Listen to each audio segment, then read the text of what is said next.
Obat kolbu adalah kebaikan. Saya ceritakan kemarin kan. Jadi sesuatu yang menyenangkan, sesuatu yang membahagiakan. Ya. Jadi kalau ada seseorang, dia dia sakit, begitu banyak sakitnya segala macam, dan belum tampak kesembuhan di situ, apa yang dia kerjakan? Level up the dose of your goodness. Naikin dosis kebaikannya. Di sini nanti akan paham teman-teman. Misalkan gini, ada orang sakit berat, sedekahnya 2.000, nggak cukup. Naikin sedekahnya menjadi berapa? Menjadi titik di mana apa? Di mana kita saat itu deg-degan mau ngasih duit itu. Betul? Pernah nggak nyobain? Habisin isi dompetnya, kasih orang. Sisakan untuk pulang nanti. Apa yang terjadi bos sekalian? Yang terjadi adalah, subhanallah, Anda akan banyak dapat doa dari orang kayak begitu.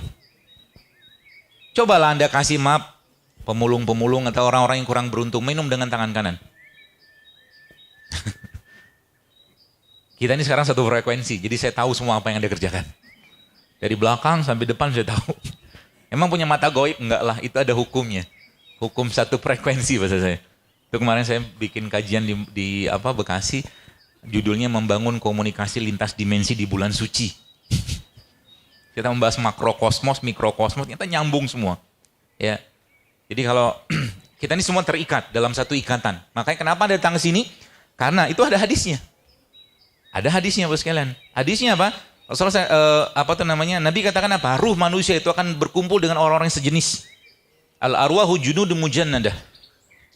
Itu udah. Jadi kalau orang bilang law of attraction segala macam, Islam sudah punya semua, tenang aja.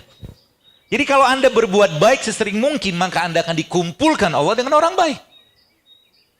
Itu sunatullahnya begitu, tenang aja. Jadi kalau Anda hidup sehat tiap hari, maka Anda akan dijauhkan dari orang-orang yang nyilok, nyireng, gorengan gitu-gitu.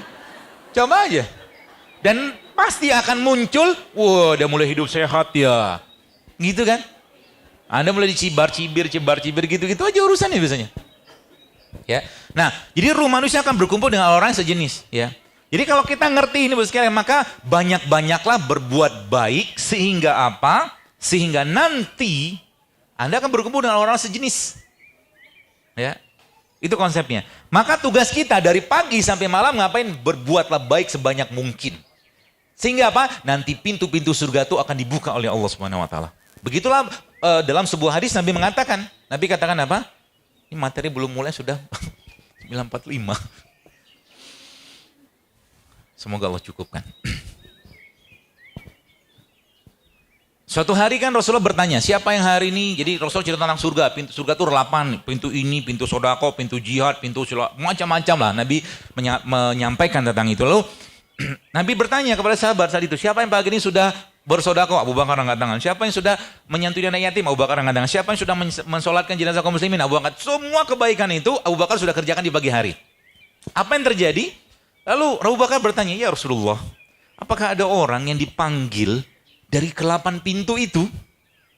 Kata Abu Bakar radhiyallahu anhu. Dan Nabi katakan apa? Ada. Dan aku berharap itu adalah engkau. Dan itu sebabnya Nabi mengatakan dalam sebuah hadis, kalaulah iman umatku ini ditimbang dari sekarang, kata Nabi, sampai kita sini saat ini, dan ditimbang dengan imannya Abu Bakar, maka niscaya iman Abu Bakar jauh lebih berat. Dahsyatnya Abu Bakar. Masya Allah. Nah, baik. Jadi kata kuncinya apa? Kata kuncinya level up the dose, naikin dosis kebaikan. Di mana kebaikan itu bisa Anda dapatkan? Di sini. Ada janji Allah? Ada. Allah bilang apa? Al-Quran itu obat fisik, obat jiwa. Emang Al-Quran bisa ngobatin stroke? Bisa. Kata siapa nggak bisa? Al-Quran bisa ngobatin kolesterol? Bisa. Kata siapa nggak bisa? Semua yang Allah sampaikan ataupun Nabi sampaikan, maka bos sekalian, dia atau hal tersebut harus kita tagih janjinya sama Allah. Contoh, Nabi katakan apa? Allah katakan apa? Allah katakan dalam surat Al-Isra, "Wa nunazzilu minal Qur'an ma huwa syifaa'un wa rahmatul lil mu'minin wa la yazidu dz-dzalimina illa khasara." Allah katakan apa? Dan kami turunkan Al-Quran sebagai syifa, sebagai penyembuh. Artinya apa? Anda harus yakin. Pertanyaannya, bagaimana saya bisa membuat itu menjadi keyakinan? Baik. Atau membuat, jadi gini. Ketika baca Quran, satu halaman belum dapat vibrasinya. halaman, 3 halaman, 4 halaman, 1 juz, 2 juz, 3 juz, 4 juz, 5 juz, sampai 10 juz. Apa yang terjadi? Saat itulah nanti Allah akan buat kita kharru sujada wa bukiya. Allah akan buat kita tersungkur, bersujud, menangis. Dan saat itulah Allah akan memberikan, mencurahkan rahmatnya, ampunannya kepada kita semua. Saya katakan, demi Allah saya bilang, demi Allah saya bilang, ini obat. Obat apa? Ya obat hati. Itu sebabnya Umar mengatakan apa? Kalau engkau membaca Quran, maka menangislah engkau, kata Umar. Dan engkau tak mampu menangis, maka paksakan dirimu untuk menangis, kata Umar. Sayangnya banyak orang zaman sekarang, Quran dibacakan, tak juga nangis.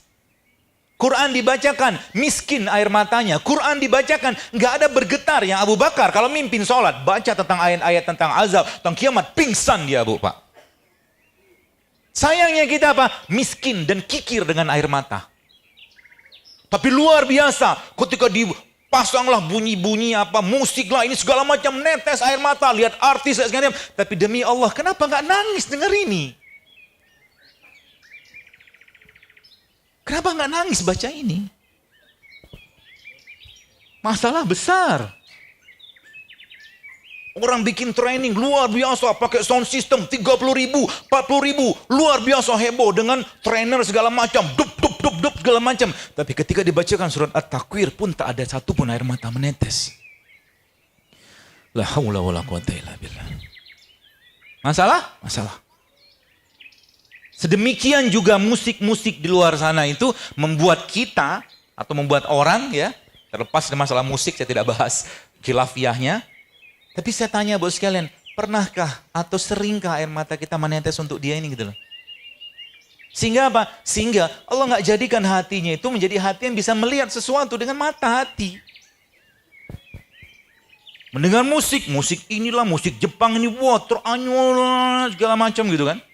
Dikasih kata-kata tertentu, wah langsung dia tersungkur menangis, ingat dengan kalau bahasa orang-orang apa motivator itu anchoring segala macam. Sayang sekali kalau saya bilang. Bagaimana caranya kita bisa membuat seperti itu? Baik sekalian, saya mempelajari, saya mencoba menganalisa. Dan bagaimana Al-Quran itu bisa memberikan vibrasi kepada kita. Demikian ketika kita bicara mungkin training segala macam yang dia kasih sound system. Bikin apa? Dep kan gitu fungsi mereka. Al-Quran juga harus memberikan efek seperti itu. Sehingga apa? Sehingga satu persatu hasadnya rontok, bencinya rontok, buruk sangkanya rontok, marahnya rontok. Tapi caranya apa? Jadikan dia dan minta dia kepada Allah untuk menjadi penyembuhnya. Dan bagaimana caranya? Demikian juga orang-orang yang menggemari musik-musik di luar sana itu, Al-Quran juga memiliki irama. Al-Quran juga memiliki langgam-langgam yang kalau kita dengar itu, kalau kita katakanlah merasakan itu semua, vibrasinya, maka insya Allah kita akan mendapatkan kekuatan dari situ.